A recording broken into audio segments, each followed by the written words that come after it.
Hello and welcome back to Perspectives. On today's show, the battle to control the narrative in the US picks up apace, with RSS-affiliated organisations caught red-handed trying to influence local administrations across the nation.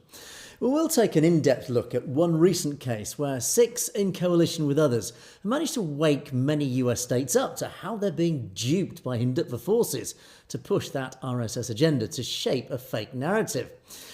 We'll take a look at goings on in New Zealand, where the far right are inexplicably managing to influence the political agenda against Sikhs. In Punjab is the announcement of 6,000 new sports stadiums to help Sikh youth move away from drugs really what it looks like, or is there something a little more sinister at play? A new Sikh war memorial is proposed in London, and as it's 14th of April, we take a look at Vaisakhi and bust some myths about what it's all about. All this and more on today's very packed show, and of course at the end of the show we'll take a look at loads of great comments, so thank you as always for those. Right, let's kick off, and the first story, big story. It's a big update from Maryland, Montgomery County, Maryland in the US. Now, on the surface, it might look like a bit of a local story about a library event. It's very sort of low-key, very low profile. But as we often take a look at here on the show, we do need to peel beneath the surface just to see actually what is going on here. And unsurprisingly, as we lift up that lid, there's the dirty, dark machinations of Hindutva at work, those dirty cogs are turning. So yesterday, in fact, a couple of days ago, it was April the 12th, the Montgomery County Public Libraries, or MCPL, officially cancelled an event at the Germantown Library. It was called Many Languages, One Library. Okay, that seems a bit of a non-event. What's this all about? Well, it wasn't actually just a random cancellation. It was the result of a massive, coordinated pushback from a coalition of civil rights groups, including the Indian American Muslim Council, the Sikh Coalition, yes, those boys are there again, and I say boys and girls as well, and Hindus for Human Rights. Indeed, yes, they sussed out immediately what was going on in this story. So, why does it matter? Why is it so important? Well, if you're here in the UK, Canada, US, Melbourne and Australia, it doesn't matter. The partner for this event was an organisation called Vishwa Hindu Parishad of America, VHPA. And these people obviously represent the RSS. And of course, near a town that we know well, in all our locations, the RSS are still pushing their agenda, even at these low levels. It's all very subtle, but it's all part of this huge multilateral approach to shift the narrative, to create the narrative. So, I mean, to the average American, and certainly the average American librarian, this group, Vishwa Hindu Parishad of America, sounds like some sort of benign cultural group. But of course, we know better, as indeed the Sikh Coalition and others do. The VHPA is the overseas wing of the VHP in India. That is an organisation that the CIA has previously labelled a religious militant organisation, and which is, surprise, surprise, a core pillar of the RSS. So here we go again. They dress themselves up in all these sort of benign clothes, but in reality, we all know who they're absolutely representing. So, of course, let's connect a few dots, as we always like to do here. So it's what's called soft power infiltration. The RSS, who are absolute masters at this, they don't always lead with this saffron flag and a shout, Jai Hind or whatever. They're a little bit more subtle and a bit more intelligent, as we have to keep uncovering day to day. They lead with things like Hindi literature classes, yoga workshops, inclusive community festivals in public spaces like taxpayer-funded libraries. And by partnering with a public body like the MCPL, this library, the VHPA, it's not just hosting a talk. What they're doing is they're seeking institutional legitimacy. Basically, what that means is they want to be seen by the US government and all bodies that matter as the sole voice, the only voice of the Indian diaspora. So if they can get the foot in the door of a local library in Maryland, they can, of course, as we've seen elsewhere, they can influence school boards, local councils, and of course pushing up towards state legislation. Indeed, how often have we reported SB 509 as a prime case in point? Anyway, fortunately, this time, in this small library incident in Maryland, they failed. And they failed simply because the diaspora is waking up to what's going on here. They're waking up to this fact of cultural exchange is usually a Trojan horse. It's a Trojan horse, obviously, bearing this army of Hindutva, this exclusionary supremacist agenda. There's these extreme nationalists coming from India. So we have to pay attention to the reaction from the Hindutva camp, because this is a script that they use every single time. Every time the spotlight focuses on them, every time they are uncovered, when they're held accountable. Well, what happened in this case? Again, it just follows the typical Hindutva template. So when the event was cancelled, VHPA leadership immediately pivoted to the same old narrative: it's Hinduphobia, we're victims. Now, they didn't, of course, talk about their links to violence in India. They didn't actually admit what really it was all about. They just claimed they were victims of good old Hinduphobia. It's a deliberate, high-level PR strategy. We talk about it over and over again. We've seen it right across North America. We even see it here in Europe and, of course, down under. By framing any criticism of the RSS or the VHP and all its affiliates, all its organisations in whatever form they are, so any criticism of the RSS is an attack on Hinduism. So they're attempting to silence activists, scare Western institutions into submission. Because, of course, and nobody wants to be seen as being Hinduphobic. You know, it carries an awful stain with that accusation. It's like being called racist. Nobody wants to be called racist. So they're saying, well, it's Hinduphobia. You're attacking us Hindus. You're attacking our religion. They want bodies like the MCPL, this library, to think that by cancelling a hate group, they're actually being bigoted against the religion. So they're turning it into this Hinduphobia. By cancelling us, you're attacking us as Hindus. It's Hinduphobia. But here's the fact. The coalition that stopped this event included, for example, Hindus for Human Rights. It included people of the very faith the VHPA claims to represent. So, in other words, that proves the point. It's not Hinduphobia. It's because Hindus are saying, no, you need to be cancelled. You don't represent Hindus. What it is, it's all about accountability. It's ensuring that groups that support the persecution of minorities in India, particularly Sikhs, Muslims, Christians, don't get a platform to give them that opportunity to sanitize, to clean their image on American soil and in the American public arena. So I'm going to show you an interesting video which formed part of this. And once again, he's a bit of a hero, this guy, Peter Friedrich. I'm sure most of our audience may be familiar with Peter. He's done some fabulous work highlighting what's going on, battling. I mean, this guy must be a target of India, because he really has been an absolute thorn in the side of the RSS for many, many years. And we've got to look at his recent work particularly. And he is one of the most incisive, well-researched, well-respected figures in this space, this activist space, pushing back on Hindutva. For example, if you haven't read his book, Saffron Fascists, or his work on the saffronization of America, you're really missing a big piece of the puzzle. His work is, as I say, it's exceptionally well-researched. Now, Peter stood up in front of the panel at Maple Grove in Maryland, and he gave them, the English phrases, he gave them both barrels. That is that's a metaphor to say basically he really had a go at them. Let me play you. It's 3 minutes long. It is worth listening to this, because this is Peter in full flow, in absolute magnificent form. Here you go.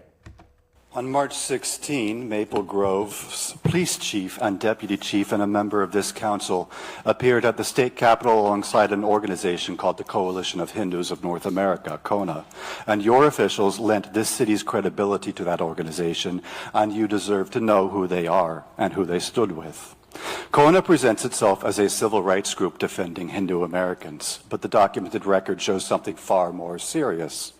CONA draws its leadership from organizations linked to India's Hindu nationalist movement, the network behind Prime Minister Modi's ruling party, and the core of that movement is the RSS, a paramilitary organization founded in 1925, which India's own government has banned 3 times, including after a former member assassinated Mahatma Gandhi.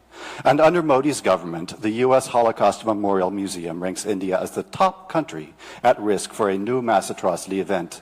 And that is what your city put its name behind when it stands with CONA. 71% of Kona's advisory council has verified ties to this network, and its vice president organized events with an organization that registered as a foreign agent of India's ruling party. And that same month, he founded a political action committee that has put over $200,000 into the hands of American politicians. And in Georgia, a state senator who received thousands from that PAC admitted on video that Kona helped craft his legislation. Kona has opposed every caste discrimination bill in this country while claiming to fight discrimination. And a board member dismissed media coverage of caste-based lynchings as a sob story. And Kona mobilized 1.2 million emails against a single academic conference, after which organizers received death threats and bomb threats. And Kona defeated a California bill protecting Americans from foreign government assassination plots, a bill that passed both chambers without a single no vote.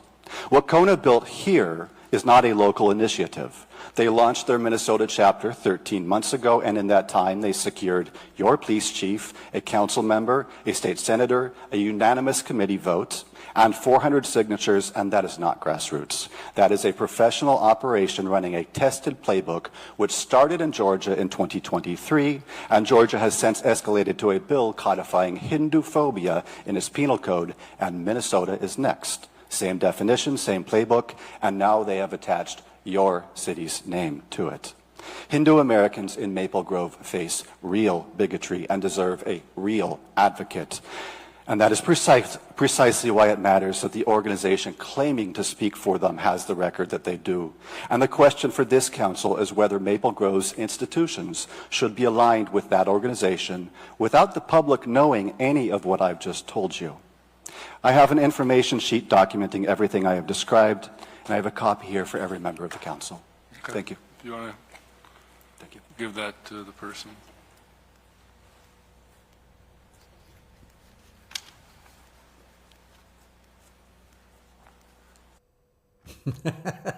Wow. Well done, Peter. I mean, those councillors must be sitting there thinking, oh, we didn't know that. It's made them look a little bit foolish. It's not their fault. They've been duped by this massive, as he said, it's a very well-oiled machine that is very practiced, it's very high level, that it knows how to do its business. He cut through the fluff. He's basically pointed out that the RSS isn't just an Indian problem, it's a global threat to democratic values. He's highlighted how these organisations use massive donations to lobby US politicians, often the same politicians who obviously claim to stand up for human rights. This is how they work. And of course, Peter, in his analysis, is vital because he connects the dots between the funding in the US and the boots on the ground in Punjab and Delhi.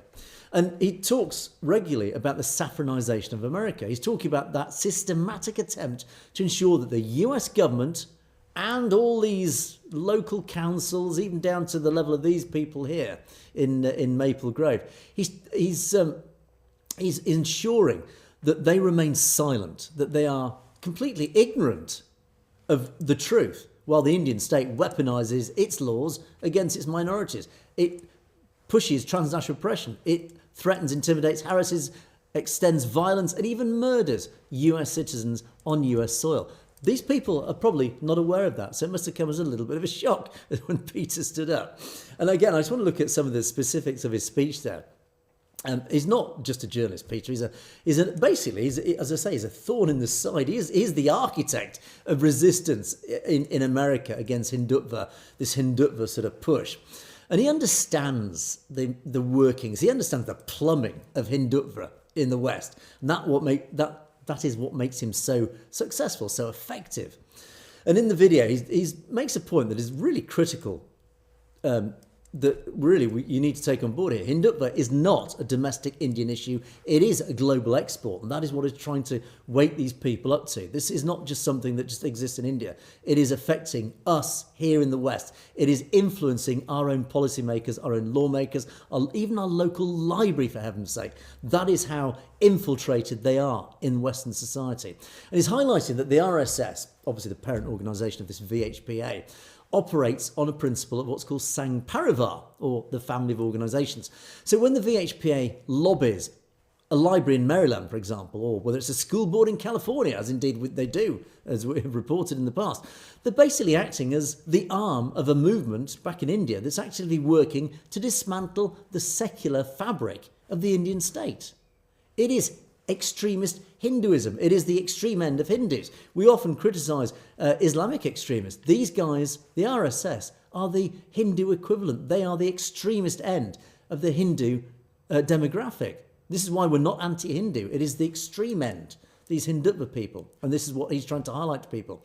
So Peter's speech is a really loud warning. He's pointing out that while these groups use the language of multiculturalism and diversity, they're using our language against us. They're using it as a tool, as a weapon to turn it against us.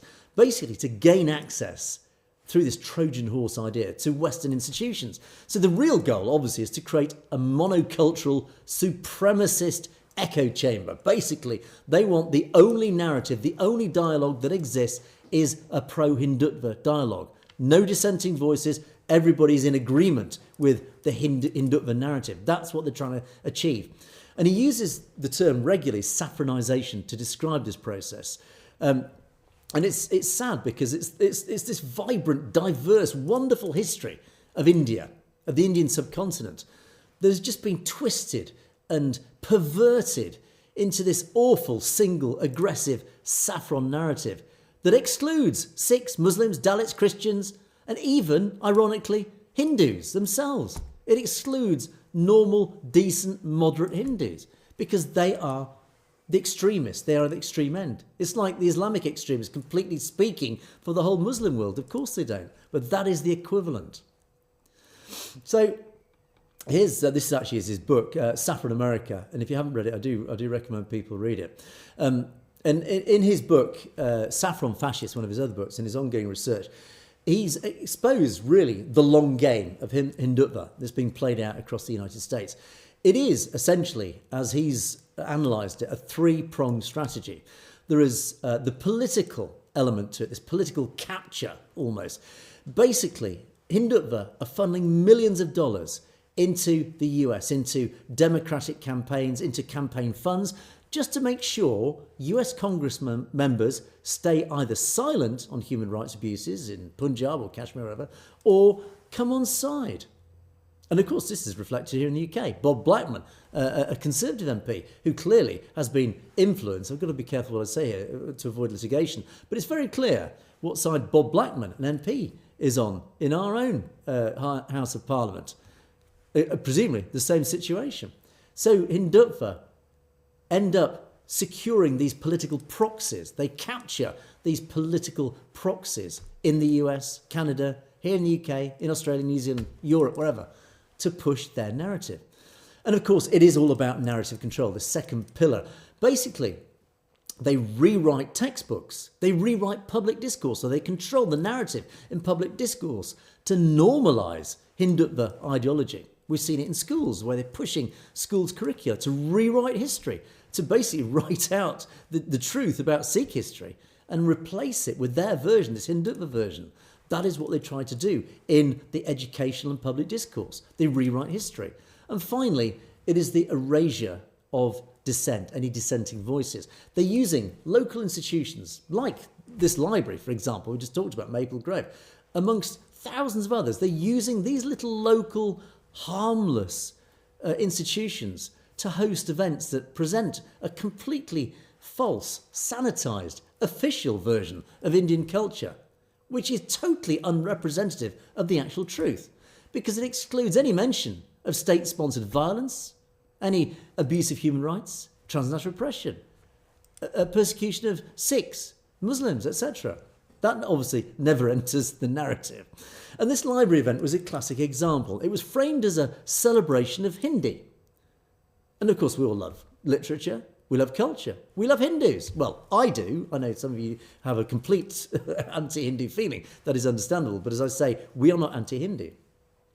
And I love Indian culture, even Hindu culture.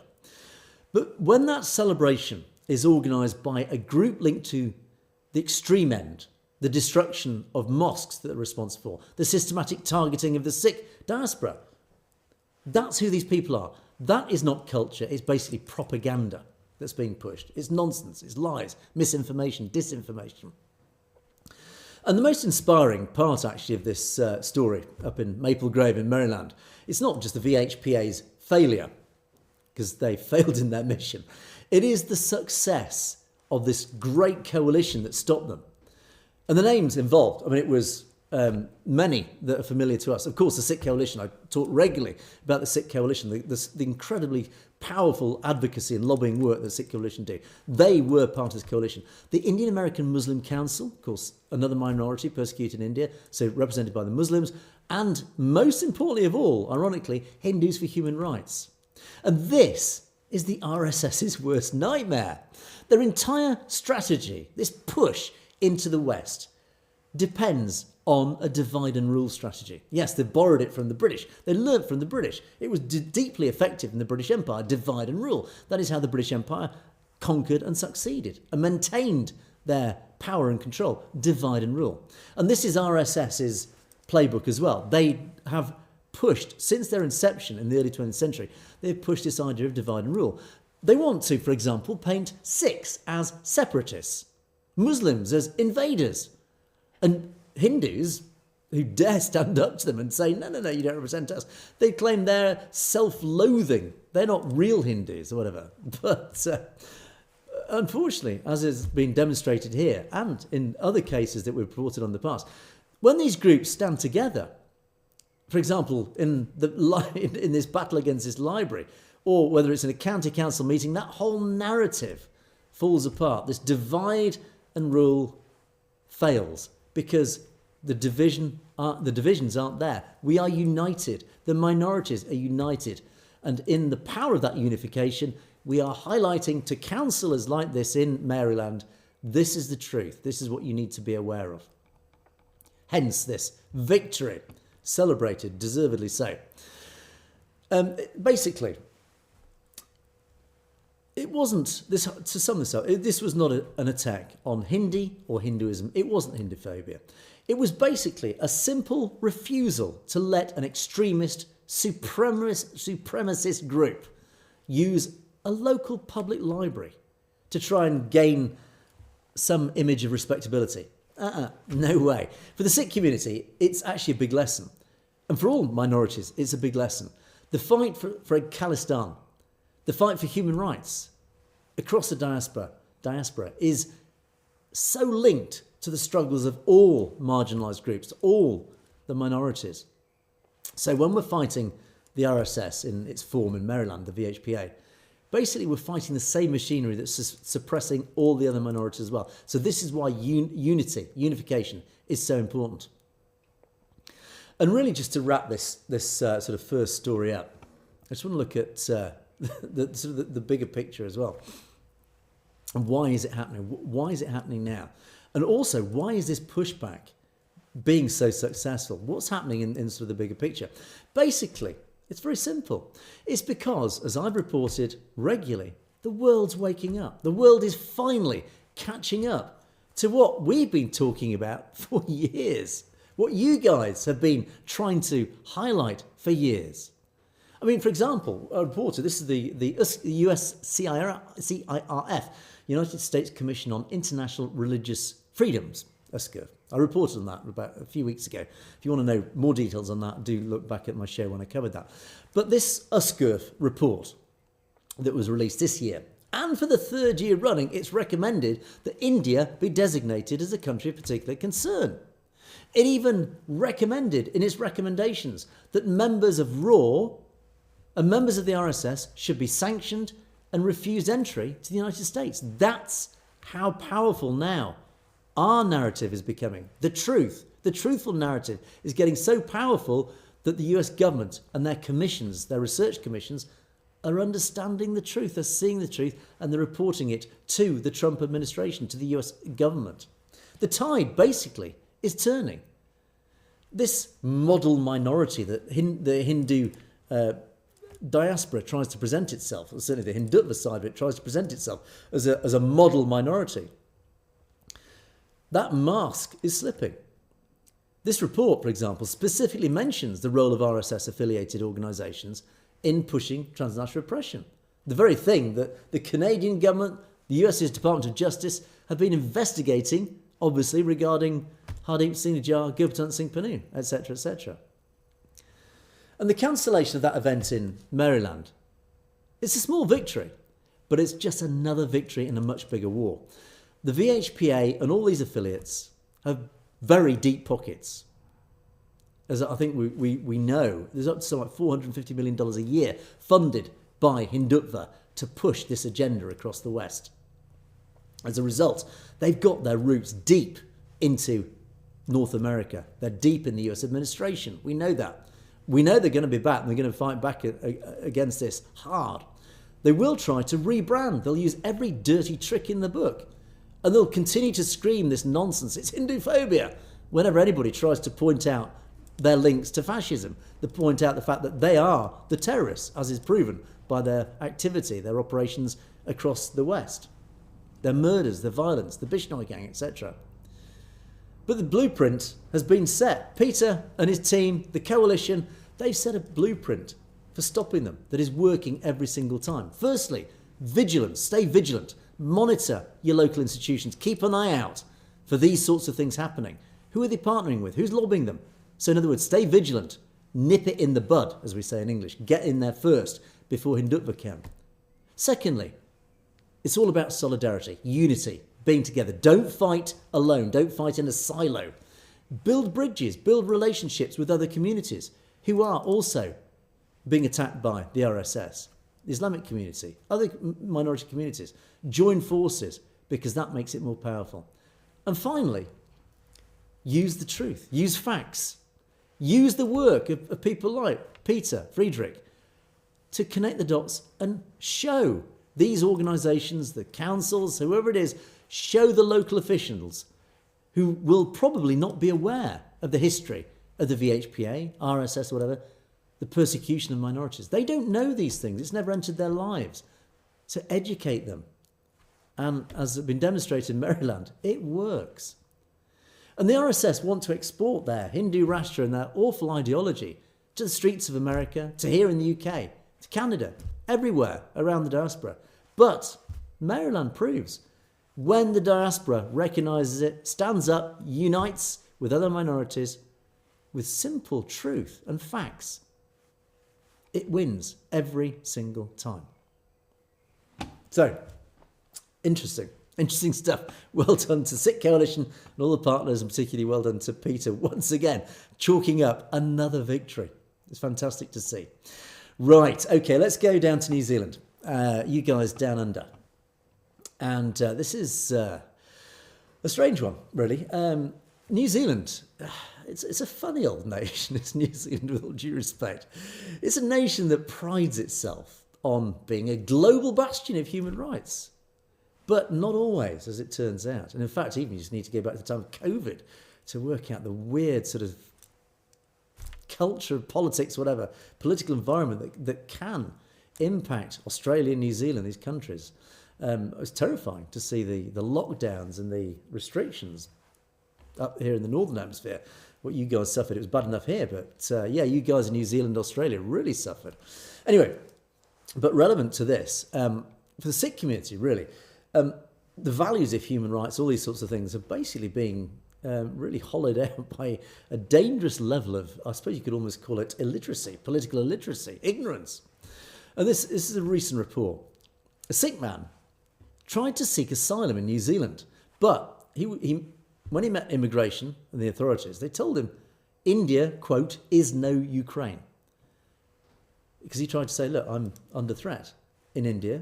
But they said, no, it's not like you Ukrainian fleeing a war. You're fleeing India.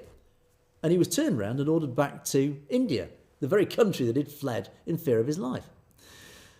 So ultimately, I mean, that's basically the facts of the story. But let's unpack it a little. Let's try and pick it apart and just work out what's going on here. Essentially, New Zealand authorities, the immigration authorities, comparing Punjab to what's going in Ukraine, that high intense war, full-on war in Ukraine. New Zealand's immigration department is displaying a very old-fashioned mindset, a 20th century mindset, really, in modern-day 21st century, in a modern 21st century world. India doesn't need to be Ukraine to be a death trap for Sikh activists. We know this. Why doesn't New Zealand immigration? We're living in an era of transnational repression. We're living in an era when Hardeep Singh Nijjar was murdered by India. Gurpatan Singh Pannoon almost assassinated. Avtar Singh Kanda, many others around the world. The Indian government is being accused openly by the US, Canadian governments of orchestrating assassinations on foreign soil.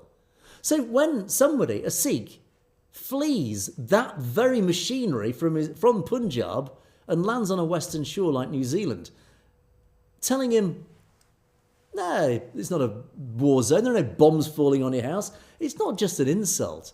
It's a bureaucratic death sentence for this guy. If this guy is genuinely fleeing for his life, as many have done in our community, in the Sikh community, who've literally fled to here, the UK, North America, wherever, literally fleeing for their lives, and turning them back, it's a victory for Indian state propaganda that's basically trying to normalise its internal repression in the eyes of the West, saying, no, it's not a problem. What are you worried about? It doesn't really exist.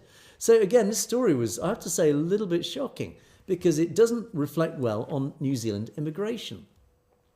Essentially, they're saying, unless you're actually fleeing somewhere where bombs are dropping on your house or you're being shot at, we're not going to give you asylum. We don't believe that your life is under threat, which is a bit of a strange one, really. Anyway, and of course, it sort of links across to this guy, Brian Tamaki. Now, in this photo, this is a photo that was on New Zealand a couple of days ago. Sorry, on social media a couple of days ago. And it leads on to this sort of the second half of this story, looking at New Zealand.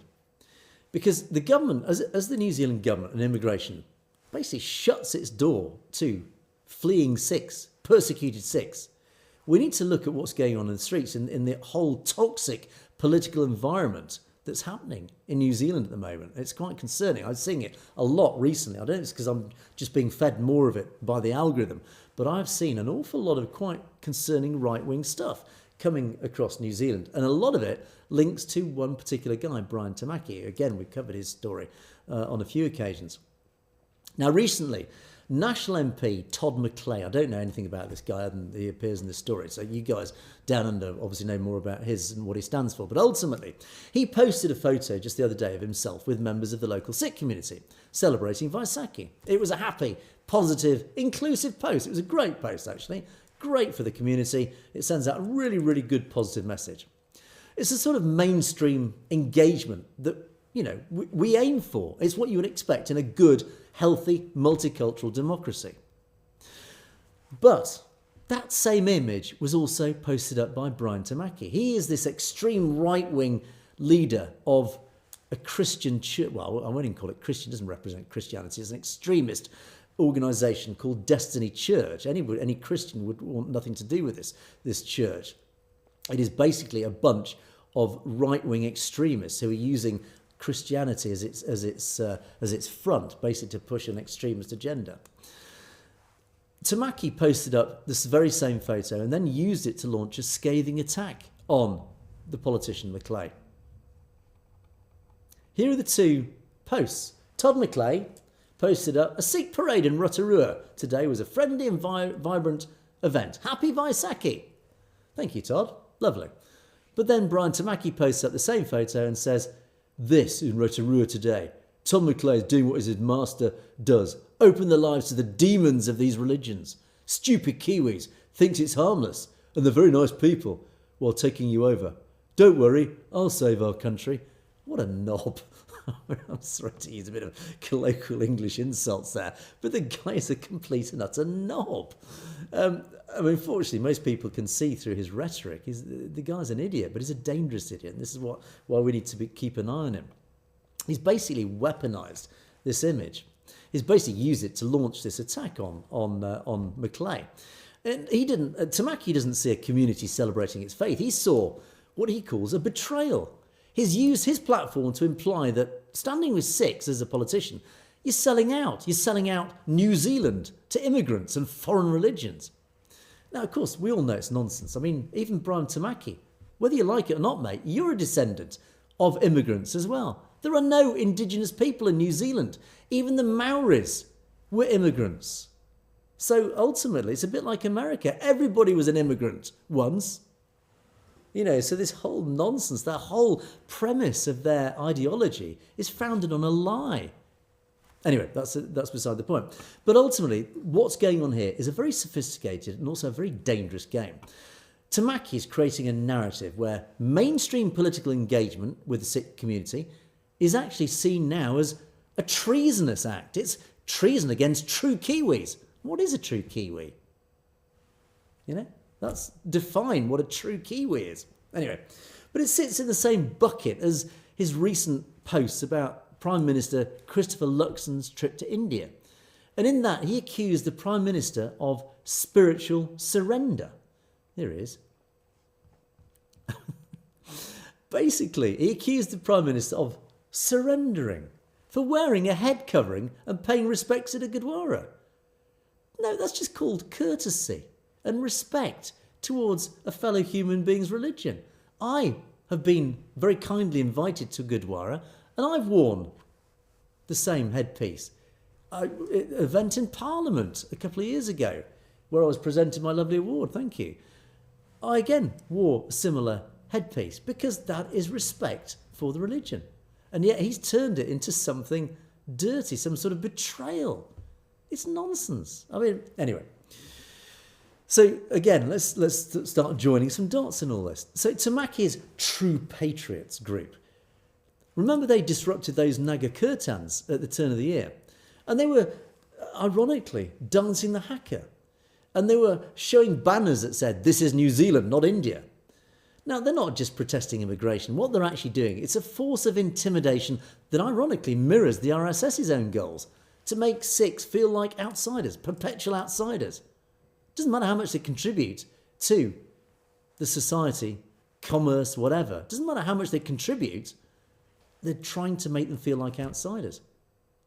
And attacking politicians like Todd McClay, for example, simply for him basically showing up at a Vaisakhi celebration. What this guy, Brian Tamaki, is doing is trying to move what's called the Overton window. So it's a political science sort of term. It basically means it's the range of subjects. It's the stuff that you can talk about politically that is acceptable to the mainstream population at any given time. So what he's trying to do is completely control that narrative. What is acceptable now to talk about in the mainstream, politically speaking? It's the window of discourse, is another way of describing it. But basically, what he's trying to do, he wants to make it politically expensive or damaging or dangerous for New Zealand politicians and leaders to support the Sikh community. In other words, he's trying to make the Sikh community so toxic that politicians actually don't want to get involved or be seen with them, even photographed with them. That's the narrative he's trying to write, to create. So unfortunately, there's a sort of bit of a pincer movement going on. You've got the government trying to tell you, India's safe, so they can deport you back to India, even if you're fleeing, persecution and a potential death sentence in Punjab from extrajudicial killings or whatever. But also you've got the far right, these idiots, this knob, telling you don't belong here, so they can marginalise you. So the lesson's clear. The fight, sadly, for dignity in the Sikh community means we have to call out what's going on here. We have to call out this alliance of convenience between state indifference. In fact, I'd even go stronger. It's less than indifference. It just seems it's stronger than indifference. It is state persecution to some degree, sending this guy back to Punjab. But we've got this alliance between that and these far-right lunatics. So we mustn't let figures like Brian Tamaki hijack the good, positive messages of these celebrations, Vaisakhi, Naga Kirtans, whatever it is. Don't let him hijack those to fuel his brand of saffron extremism, effectively. It's the same as saffron extremism. So, there you go, Brian Tamaki. Very, very dangerous guy again. So, strange goings on in New Zealand, as I said. Now, talking about strange goings on, let's zip magically across the Punjab. Now, this story hit the headlines yesterday or a couple of days ago. This is Finance Minister Harpal Singh Cheema. making a big announcement. He's just announced the construction of 6,000 new sports stadiums across the state of Punjab. Wow, I mean, on the face of it, we always complain, Gujarat's having hundreds of millions of dollars invested in it, in these big sports stadia, etc. Now, suddenly, Chima's announced 6,000 new sports stadia across Punjab. Stated goal, he says, is to steer the young away from drugs and towards a sports culture. Great, sounds fantastic. It does look, on paper, this is everything that, we'd all want to see. And who could possibly argue against the whole concept, against giving children, the young, a place to play their sports, whether it's kabaddi or hockey or whatever? But of course, nothing in Punjab is really as it seems, or ever just on paper. Now, that is not to say this is not a good thing. However, we do need to be a little bit more cynical, as always, about things like this. We'll never say no to a good thing happening, but ultimately we also have to look at the bigger picture and really what is going on here. Punjab, as we often say and report, is drowning in drugs, in chitta, as it's called, I believe, and synthetic opioids. And it's not just an accident of geography, it's deliberate. It's a manufactured social catastrophe. We all know who's behind it and why they're doing it. For years, activists, community leaders, many high-profile people have pointed the finger at an alliance of politicians, police, cross-border cartels. They're all in on it, that have deliberately allowed these drugs to swamp Punjab through the villages, the towns. And the goal, as many believe, is to break the back, is to really undermine Sikh resistance by destroying the health, distracting the young, breaking the ambition of the next generation. What is more corrosive, what is more dangerous than drugs to a whole generation of young Sikhs? But why now? Why 6,000 stadiums now? Well, we have to look at the anomalous nature of this story. Why does it goes against the grain of everything we report. As I say, this is a very rare piece of good news. Now, Chima is cutting ribbons on stadiums. It looks very good. But at the same time, we also have to put this in context of what actually is really going on the ground. Punjab police are at the same time harassing, arresting, and in some cases torturing any Sikh youth who tries to organise locally against the drug trade. So if you stand up to the drug lord in your village, you're labelled some sort of radical or separatist or dangerous. And again, I've reported in the past of high-profile figures. Amritpal Singh is a prime example of this. But other high-profile figures have tried to stand up to the drug cartels, to the people responsible, and even trying to stand up to the police who seem complicit in this in many cases.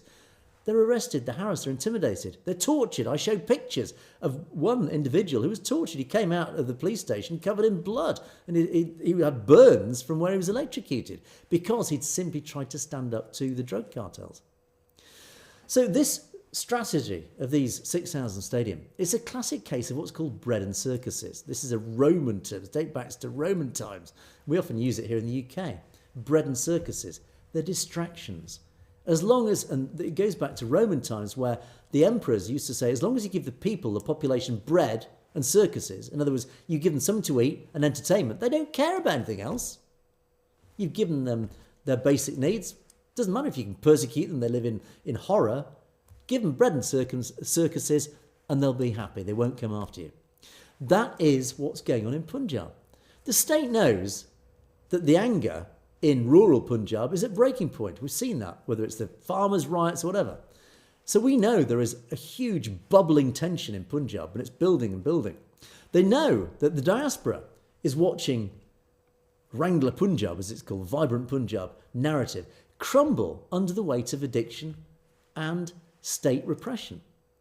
These stadiums are basically, they're just a cosmetic distraction. They're a way of saying, look what we're doing, we're building things, we're investing in Punjab. But in reality, that underlying machinery that profits from drugs, etc., remains untouched. Nothing's changing. You can't outrun a heroin addiction on a new track, on a running track, if the heroin's being sold by the people who built that track. So in reality, until the government actually addresses the real problem here, the state complicit hub, nexus, whatever you're going to call it, that's bringing these drugs into the Punjab, 6,000 stadiums are just 6,000 more places for the young just to take the drugs. It's a cynical move designed to pacify the public and, of course, the diaspora, whilst maintaining the status quo of a drugged, compliant population. They're terrified of the Khalistan movement. It is growing. They need the drug trade to try and corrode it, dissolve it from within, to try and destroy that young generation who are the future generation of Khalistan. That's really what it's all about. So yeah, 6,000 stadium, fantastic. But as I say, it's bread and circuses. It's a distraction. It's visible. Look what we're doing. But in reality, what's going on beneath the surface? That's really the truth. Right, let's move on. And actually, we're running out of time, so I can't. I'll tell you what, tomorrow, I'll talk about this lovely story. Tomorrow, the Southall Memorial. I'll talk about that tomorrow. So hold your horses on that one. So I want to just go on to the comments column now, because we've got quite a few comments to get through as well today. So yes, as always, a big thank you to all of you for all your comments and your contributions. Much appreciated. Some really great comments, and we had a lot of comments over some of the videos from last week, because of course we touched on stories that really ignited people's feelings and emotions, which is always good to see. Kuldip talks about the British also erased Sikh history from schools and books. Yeah, absolutely. In fact, history is written by the victors is an old saying. It's an old idiom. Whoever wins has the ability to write history, their version of the truth. And the British are probably as guilty as that as anybody else. I accept that. And it's the hard part is then going back retrospectively and trying to find out the truth. And there's many examples that even I've seen in my lifetime where actually there is an official version of events, and then years later the truth slowly starts to filter out. And those who were responsible for rewriting history die off, and then the next generation comes and saying, actually, that wasn't the truth. So, but yes, you're absolutely right, Kuldip.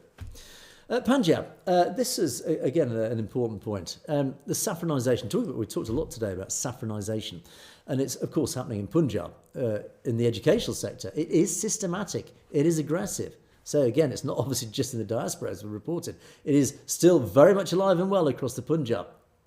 And as you say, it's particularly since Modi came to power, the Hindutva forces have really captured the governmental administration, the governmental or the governance of India. So they control the narrative, they're controlling policies, etc.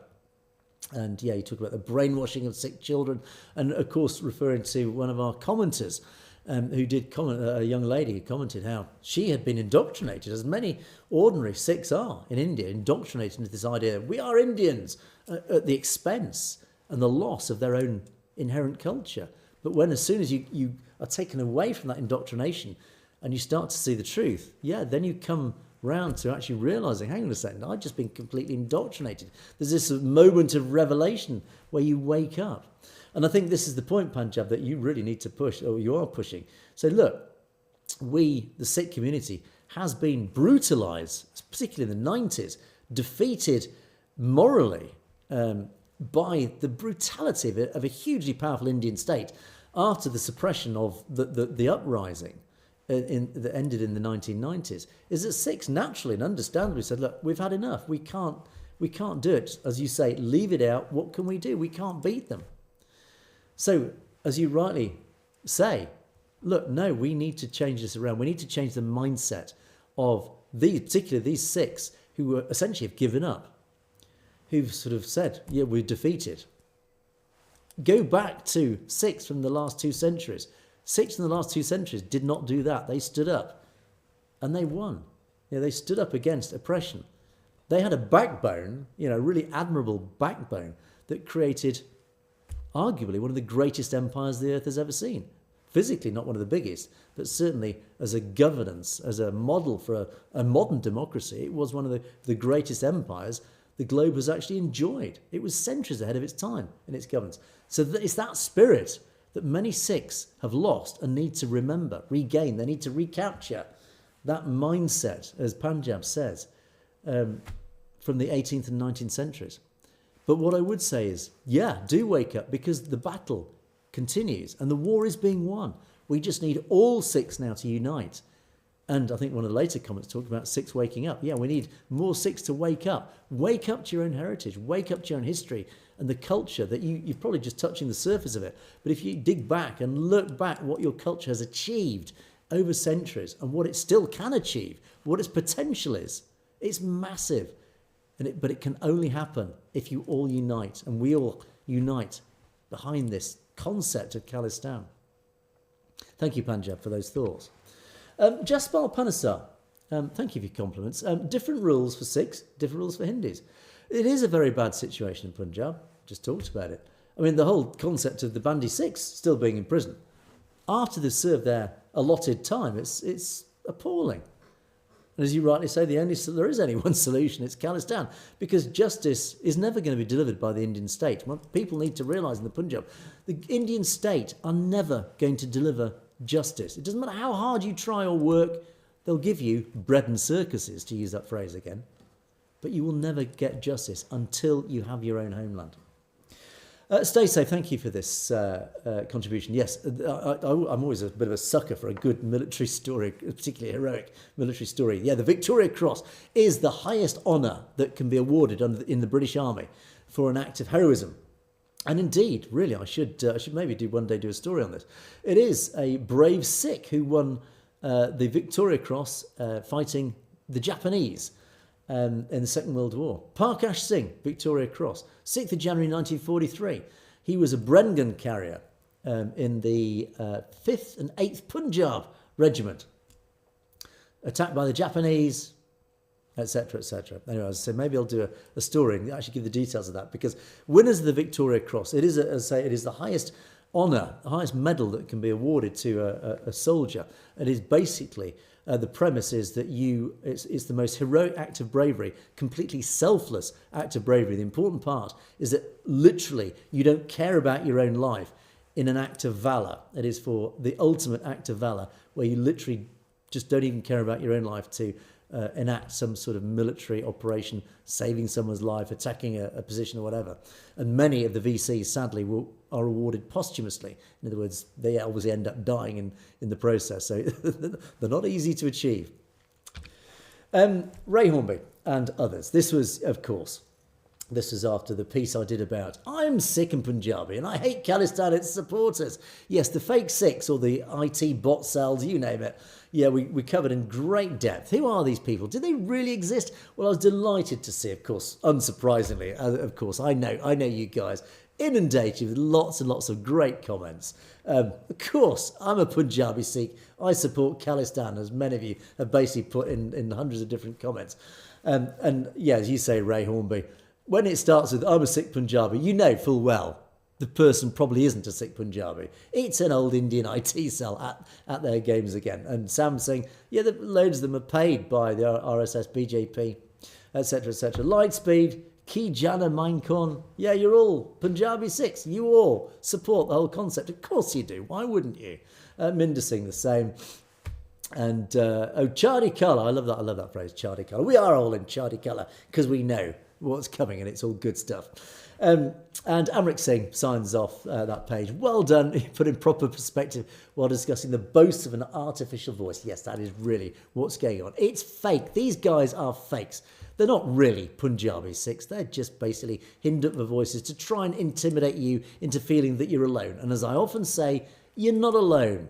You guys are all Sikhs, whether you're in the Punjab or in the diaspora, but you are all Sikhs and you all believe in Khalistan. There are a few dissenters who do pop into our comments every now and again. That's fine. It's a democracy. You can all disagree. But ultimately, most Sikhs, clearly, the evidence paints across the diaspora and in Punjab itself, the evidence, the truth, points to the fact that most Sikhs do appear to be pro-Khalistan. That is the fact. That is the truth. So thank you to all of you who contributed so wonderfully in responding to that story. And talking of which, yes, Critics Corner did make an appearance because, of course, yeah, we did invite critics to really have a go at us. And this guy, Kamal Malaya, thank you, Kamal Malaya, for your comment. And I had to, again, Google Translate, so apologies if this isn't a true, exact translation, but what Google Translate says, Kazi Muhammad was 1,000,000 times more honest than you. He would tell the truth.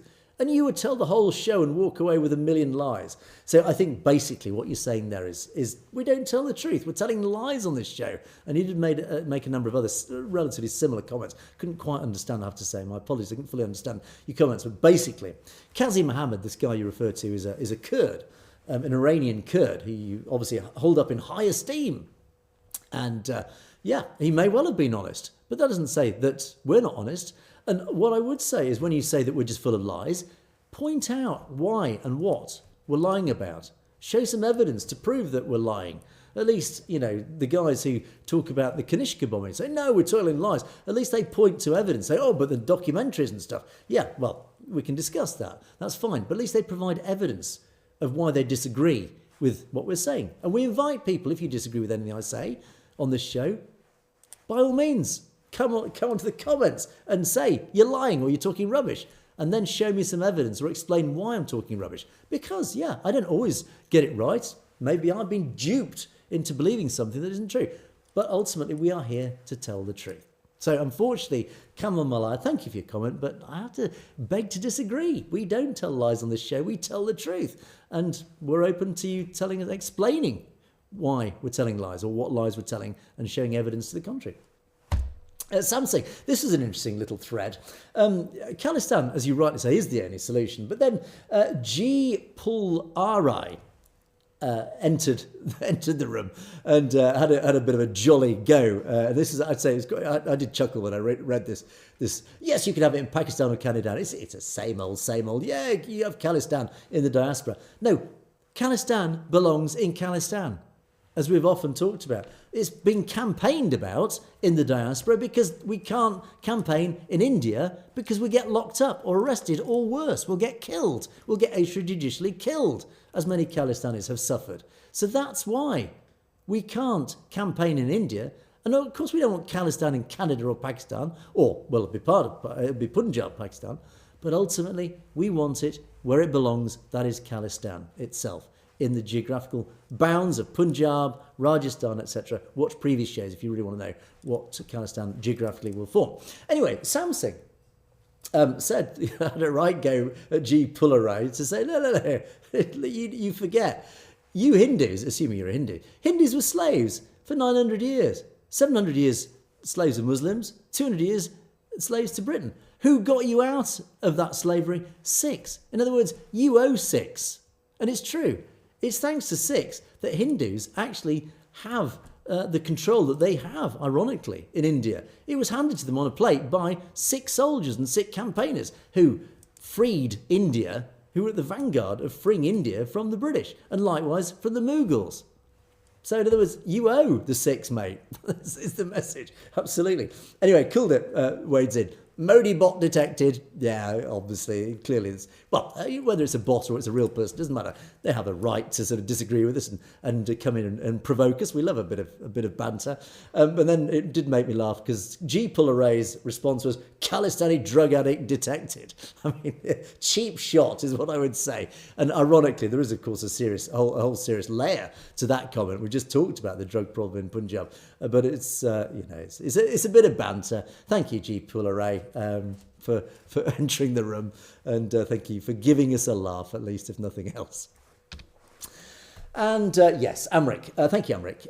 This is the old discussion. Is it Punjab? Is it Punjab?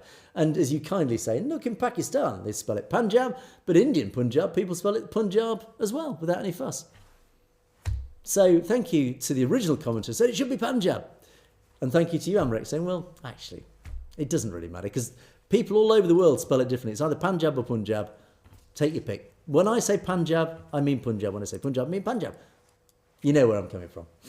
it's a subject not really worth much more discussion. Mr. 403. Yes, this is the comment. Yeah, this show has the potential to wake up some Sikhs from hibernation. I do hope so. As I say, the biggest enemy at the moment for the Khalistan movement is apathy. It's indifference. People just don't care. So I do hope that Sikhs who are a little bit indifferent to the whole concept do watch our show and do get a little bit invigorated, get a little bit enthused about the idea of Khalistan, because it does bring so much good stuff to your life as a Sikh. Even if you don't move to Khalistan, even if you don't live in Khalistan, the fact of its very existence. It's like Jews all around the world, knowing that Israel is always there as their homeland. It gives a base for the diaspora, for the whole Sikh diaspora. They know that there is a homeland there, always there for them to go home to. Their families who are back there are safe.